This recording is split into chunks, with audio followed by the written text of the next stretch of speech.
Marco Wilson, I'm just glad we get to talk about him a little here because I do think he deserves to be talked about in the conversation, of the top corners in the draft. There's no doubt. Borderline first-round talent. At the very least, I look at it and go, there's no way he's on the board past 45. We had 6 in round 1 last year. Right, so I could see that. I mean, again, guys that are elite, that can cover true elite athletes man-to-man, they don't grow on trees. Right. That's a special, special group of people. And he is one of those guys that was asked to do that in college and did it at a really high level, just not quite to the level of these guys. And what I think Pete got confused with is number 5 safety is a guy from Florida too, so maybe that got confused a little bit. But Marco Wilson, I like a lot about his game. And really, out of these top corners I'm going to talk about, maybe he has the best nickel value too. Because his changing of direction and flipping hips is real. I think the first thing I'm going to say about Adebo that is real, maybe has the best ability to get out of and when I say transition, being in a back pedal, being I'm in a sprint, and being able to stick his foot in the ground like we see great wide receivers do, and have no wasted steps. Stick the foot in the ground, the guy runs a 15-yard out route, and he can just, boom, put it in the ground and really accelerate to the football. Okay, that's where he is really special. I mean, and he's on par with really the top 2 or 3 guys in the draft as far as that's concerned. I would think he'd be higher than 5th because that's a pretty important quality. It is a really important quality. Now, he has a little bit of that hip stiffness we just talked about. He is a hair of a straight liner. Now, what I do like about this guy is if you decide to play him at free safety or something like that at some point in his career, he can do that. Awesome. To me, out of all the good corners here now, this guy is a kamikaze missile. He will hit you. He comes downhill at 1,000,000 miles per hour. And again, I'm not all about tackling for corners where it's an essential thing, but there's a physicality element to his game, especially in the short passing game, screens, halfback tosses, where he's going to have real value as far as that's concerned. That's to number 4 from Central Florida, Aaron Robinson. Yeah, Aaron Robinson, it's an intriguing film. Okay, he would be the guy I'm talking about where he was put in some positions where I go, I don't care who you are. I don't know how you're going to succeed here. What kind of positions? Well, just being in the nickel, covering the slot with no help at any time. Just hey, it's you against this guy, and you're not going to have a safety that's going to help you on the inside or a safety that's going to help you on the outside. And we're going to run pick plays underneath, and we expect you to cover them. And it's just there's going to be some plays there where guys are going to get catches. It's just too hard. But, the pure ability, again, is amazing. He's one of those guys where I look at some plays and go, yeah, that guy caught it. Okay, that guy caught it. He got beat off the line of scrimmage, but holy cow, did he close the gap after he got beat. And that quarterback was lucky to get that completion in there. He's a little bit of a raw specimen as far as when it comes to technique. He's just kind of doing it with pure ability. And when you get to see him play outside corner, you go, watch out. This is a bad mamma jamma. Not exactly a household name, so it's good to get to know him that way with all that detail. The player we have at 3, or the player you have at 3, certainly is a household name from Alabama. Patrick Surtain II, or Surtain. You definitely hear them both. Yeah. Saw him yesterday, depending on when you're listening to it. That was Tuesday at the Alabama Pro Day. He ran, again, Pro Day times. He was in, I believe, in the low 4.4s. Right. But tell us about why you have him at 3. Well, I know that this is going to be the one. This is my Jeffrey Okudah. Because it's common to see him at 1 or 2. Right. And I really like the, again, I'm not trying to say that this kid's a player. I mean, he's a player. I like this kid better than Jeffrey Okudah last year, just to tell you that, right? Yeah. Okay? So, there's a lot to love. And again, look, 6'2", if you're watching here, 6'2", 208, 39-inch vertical, 131, inch broad jump, 18 reps on 225, and then 4.42 at 208. That's real, impressive as hell, that's list. Real deal Yeah. Holyfield. Yeah. I love that. Now, again, we're going to go back to the 4.42. That's not a 4.42. At your pro day, that is not a 4.42. That is a combine 4.52. It's a 4.5 for you? That's a 4.52. And, the other thing I'll say, too, here is, there's really not a lot to nitpick about this guy's game. size, really great feet. For his size, he's really good in and out of breaks like we talked about, can stick his foot in the ground. He's got loose hips. I mean, he's got real great hips that way. But the speed is, to me, a little bit, that's where he's number 3 for me. Okay. Kind of surprising at number 2, which is always fun. Tyson Campbell from Georgia. Yeah. What's up there? Well, I mean, Tyson Campbell was the guy I turned on, and, he's my De'Ami Brown from the receivers or whatever, but he's the guy I turned on. I just went, why is nobody talking about this guy? I mean, I don't understand it. What jumped out?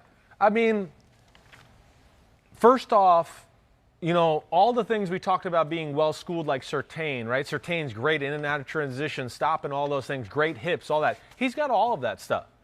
But I think he's actually better at, like, sticking his foot in the ground and wasting less steps than Surtain. But the bottom, yeah, he is better at that. I don't think. He's better than that. And then the pure speed is there, too.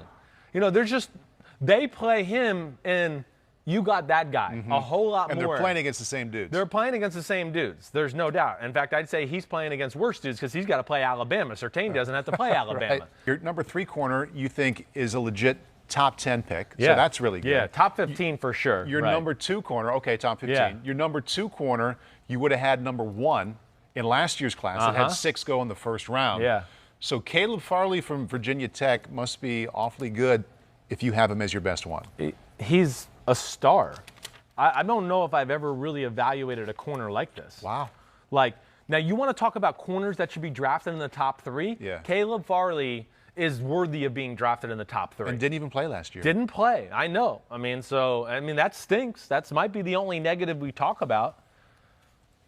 I've never seen a guy with that size move the way he does. Let's start at the top then. Number 1 reason you're so high on him. Well, because I've never seen a guy with his size be able to move, cut, accelerate, greasy hips, all of that. I've never seen a guy. I mean, to me, it's like the film is better than Jalen Ramsey coming out a few years ago. And I love me some Jalen Ramsey. Yeah. I mean, I love Jalen Ramsey. I got a man crush on him. So that's what I wrote. I mean, I wrote, and 2, it's another thing that I never hit with Campbell. Like, he can play off, too, because of that ability to kind of backpedal and put his foot in the ground and drive on the ball.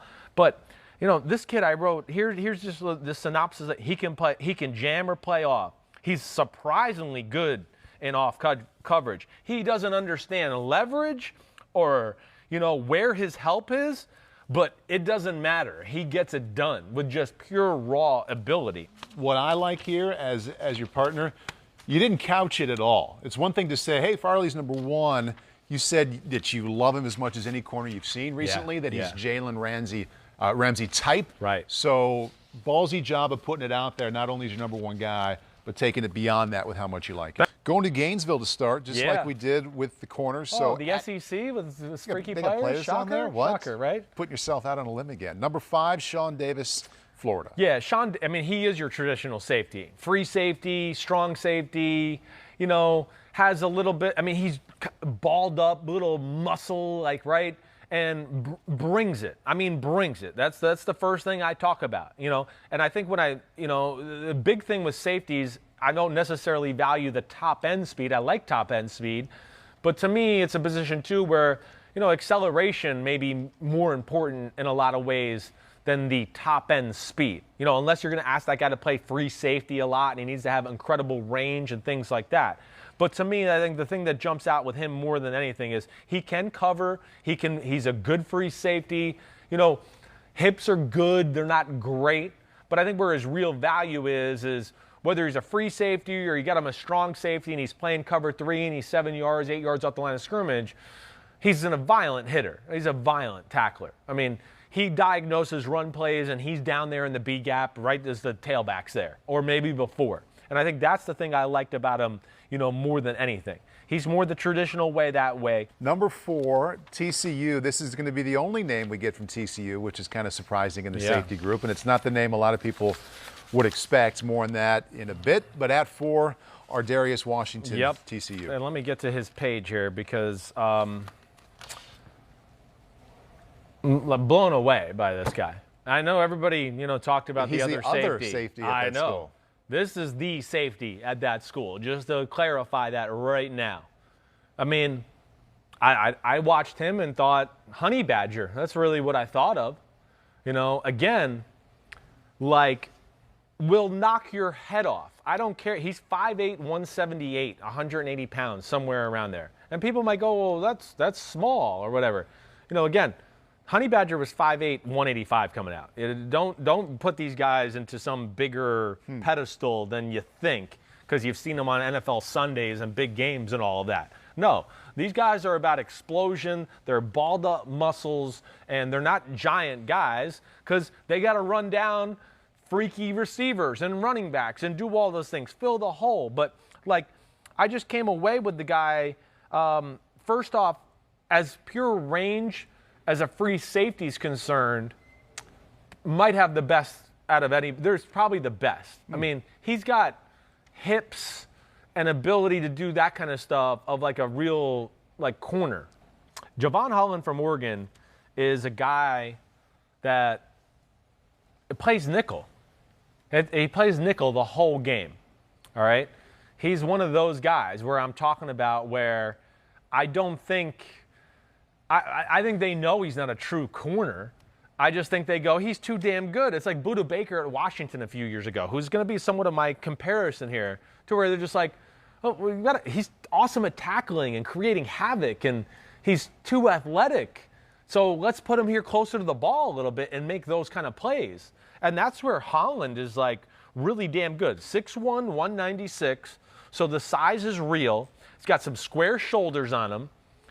Is a big-time punt returner, all right? So that says something about the athlete. Hey, you're at Oregon, and they put you back to punt return, you can probably run then. Yeah. I mean, Oregon's always got a little speed on their team, so I like that aspect about him. And then he's got, you know, legit physicality. Again, this is a guy I look at, can be a free safety, can be the strong safety in the box. If you wanted to put him at nickel to be a big nickel, and hey, this team runs the ball a lot, and they got a bigger slot kind of guy, he can do it. He's got tightness in the hips. He's not going to be great at, you know, opening and flipping his hips and doing all that stuff. He's a little bit of that straight line guy we talk about. No, it's going to be a little bit more like, oh, I got to turn and run. And he's going to be like, and then he's going to turn and run and take off that way, right? Just to give an example of that. Elijah Molden from UW at number 2 for your safeties. Man. Just another, like, I think Holland's a first-round safety, just so we say that, okay, to get that out there. Yeah. This kid is definitely a first-round safety. The first guy I'm going to say, does anybody pay attention to the Pro Bowl? And it might have even been All-Pro this year. I know it was the Chris Simms All-Pro team. This guy's Jesse Bates. Jesse Bates for the Cincinnati Bengals, who came from Wake Forest a few years ago. That's who he is, all right? And again, here's another guy that plays nickel, all right? It's a nickel guy, but I think a lot because of the same reasons we just said with Holland. They just go, he's too damn good to have him 25 yards playing free safety all the time. And I have a question here. Yeah. Why is he not listed as a corner? Because this will go back to the hips and the tightness thing that way. You know, unlike some of the corners we talked about and all that, again, they could be in these positions and do all this. This guy at times is like he's playing and the guy's coming at him and there's no turning the hip. It's kind of just like, oh, wait, he's going to go that way? Oh, no, he went that way, right? And that's, to me, not a nickel legit cover corner, right? That's not what that is. So that's where I say he's not a corner. And he's put at those positions at the Washington defense not because of his coverage ability is good. It's not great. I think it's his tackling ability and his ability to create havoc is why he's there. You know, and that's where he was unbelievable. Number 1 must be pretty damn good. Andre Cisco from Syracuse. Cisco to me is, I mean, so you're right. The way I talked about Molden is special. Yeah. And you're right. I love me some Molden. But Cisco, first off, Cisco's faster straight away. I'm going to say he's faster. I'm going to say he's got better hips as a free safety and doing that type of stuff as well. Now, he doesn't play that nickel position. This, again, it's a traditional, it's a free safety, strong safety type of stuff. But Cisco is 6 foot, 209, 210. To me, this is more like Jamal Adams-ish, right? Maybe not quite as big as Jamal, but I think he beats Jamal in a race all day long. You know, so that's where I look at Do you it. trust him doing as many things? Yes, I think he can do just as many things as Jamal can. This guy to me is a really, really special talent. And I wrote, I mean, I think looking on film, this guy's a 4.3 speed type of guy. I mean, it's that kind of speed. For safety, that's big time. It's big, and 209 or 210 and whatever that is. You know, and also, you know, again, like some of the range stuff is really special. Simms 2021 draft safety rankings. That was the prospect rundown presented by Applebee's. What up, Applebee's? There it is. Hi, I'm Mike Tirico, and thanks for watching. Make sure to hit subscribe for the latest news and highlights from NBC Sports.